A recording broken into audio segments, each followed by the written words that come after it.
So you say you want a new radiator, and Factory 5 doesn't have any in stock?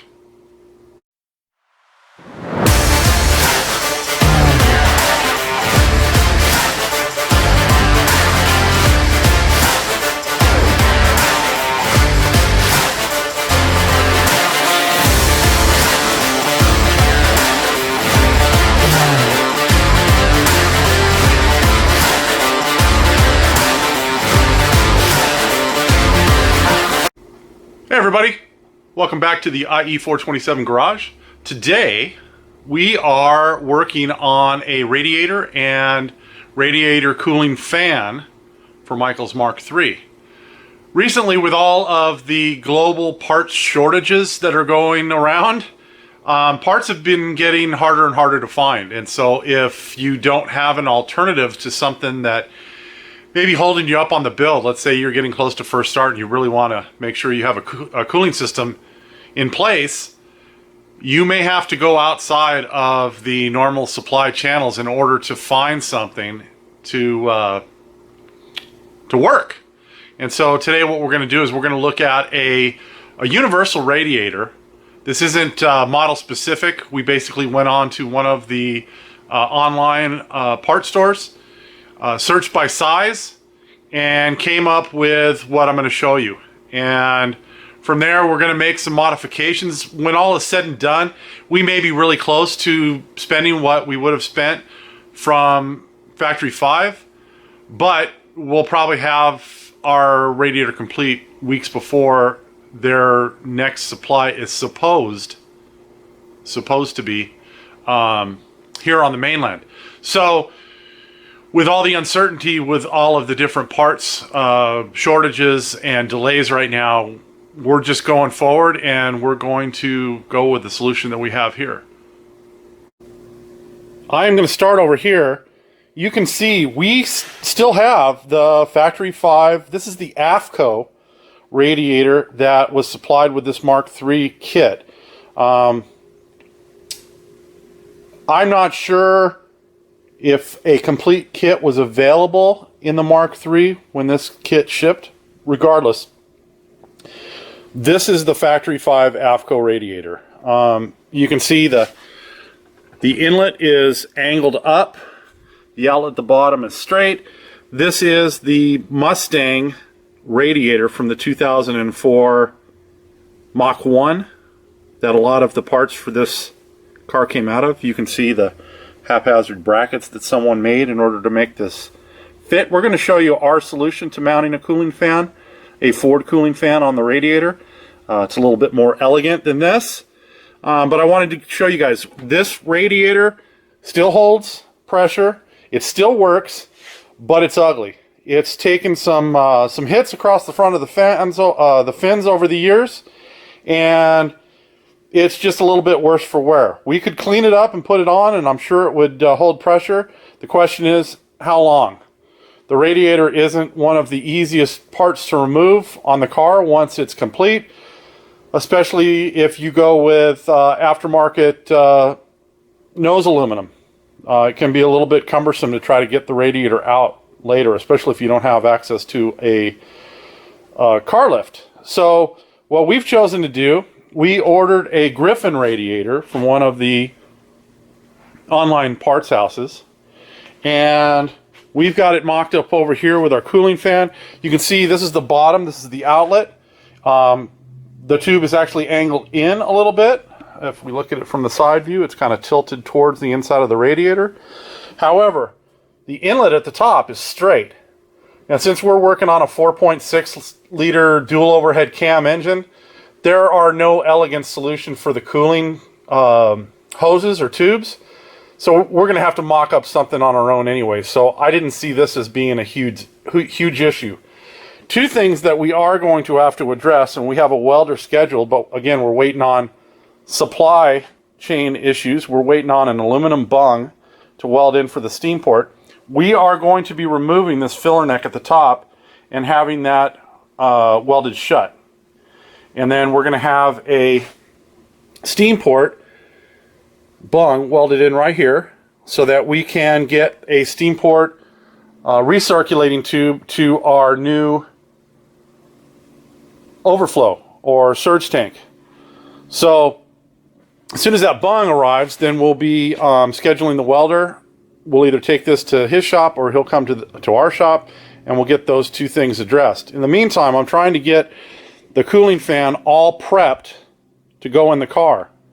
And so what I've done is I have a system or a bracket that I make for both top and bottom that allows the cooling fan not only to be installed, but easily removed in the future if the motor or some part of the housing were to go bad. This is a brand new fan. We ordered this from, I think it was Rock Auto. And this is a stock replacement for the late 70s Thunderbirds and Mercury Cougars. So those cars with a 4.6 came with this electric cooling fan. This thing flows just a ton of air. It's a 2-speed fan. We'll only be utilizing the low speed because even on the low speed setting, this thing is like a tornado. So in my own car, Slytherin, I've never found the need to run the high speed portion of mine, even though it's wired into the Megasquirt system. So we're just going to run this one on low speed, and we don't believe we'll have any cooling issues. Now, in the past, I've a lot of times harvested these from the junkyards. These run about $15 to $20 in some of the local pick and pulls, and I will cut these brackets off in that case. Because usually the fans are a little dirty, and by the time I cut those off and clean up the fan, it looks better than when I pulled it out of the wrecking yard, but it's still not new. In this case, since this is a brand new one, I'm just going to leave all of these brackets, these stock brackets that mounted it in the Cougar and the Thunderbird there, because honestly, cutting them off is going to actually make it look worse than if I just leave them in place and make it look like they're supposed to be there, which they are, but just for a different application.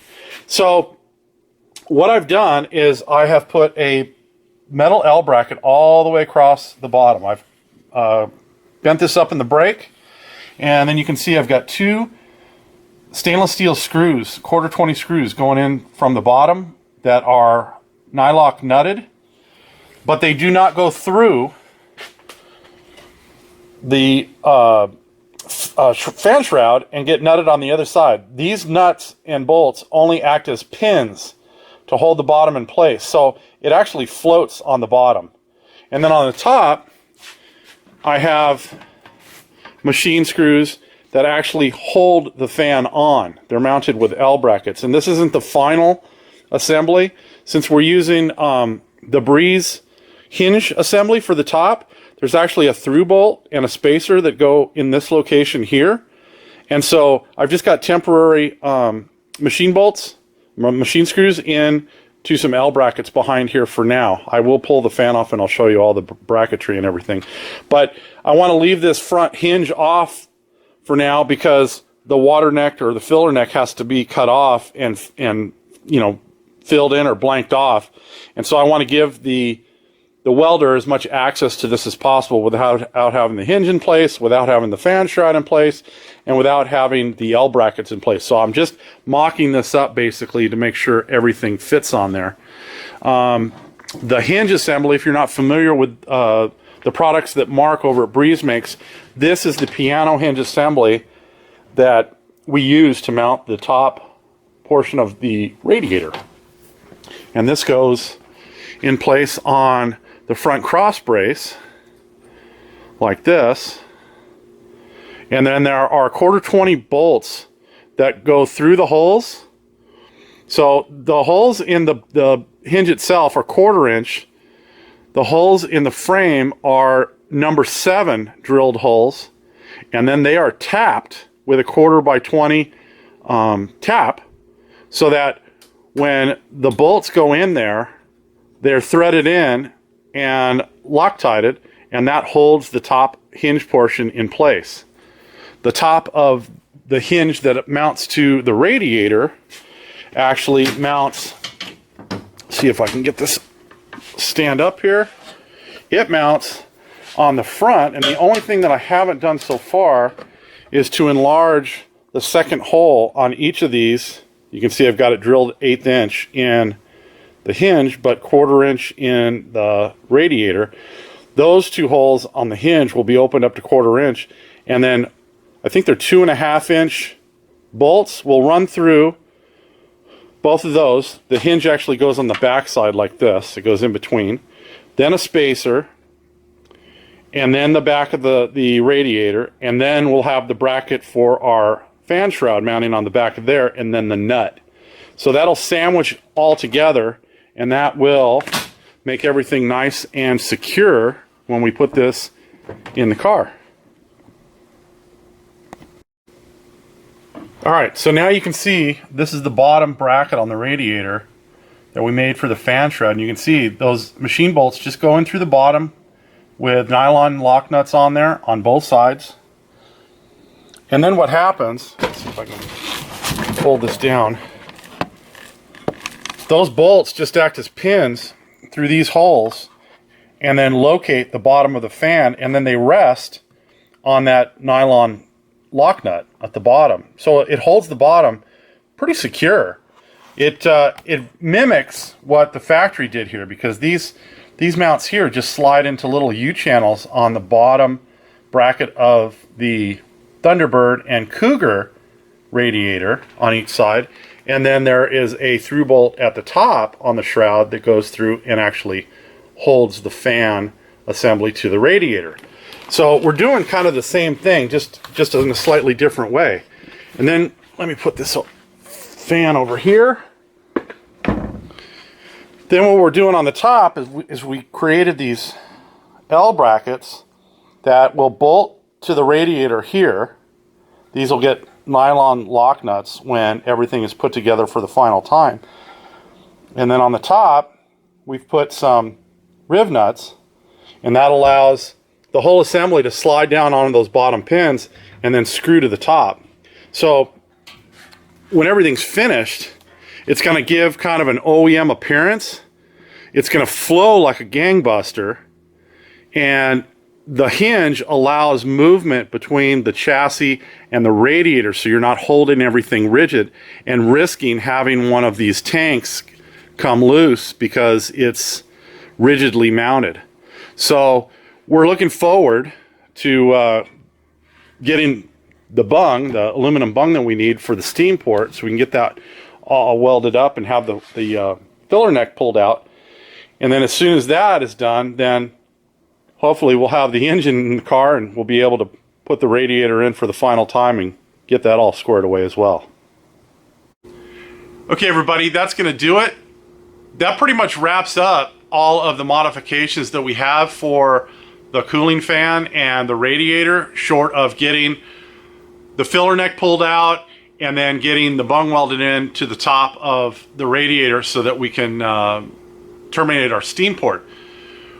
We are continuing work here on Michael's car, trying to get all of the engine parts, the new valve covers that we've had powder coated and all that stuff, kind of onto the engine and ready for the engine to be put in the car.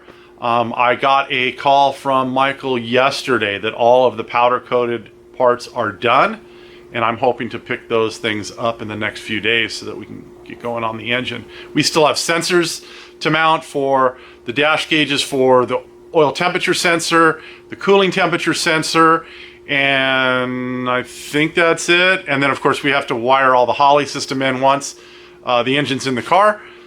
But we're continuing work, to work forward on the car. It hasn't been easy the last couple of weeks, because we were doing good until some of the critical parts that we needed, the supply chain part of this, it has really started to affect us, because we're getting near the end of a lot of the different projects on the car. And so when the parts aren't available, we're running out of other things that we can do in order to keep moving forward on the car. Since all the heat and sound mat and everything is done now, it's tough, but we're doing it. So again, thanks for watching. Do the like and subscribe and comment thing, and we'll look forward to seeing you guys all next time. Have a great day.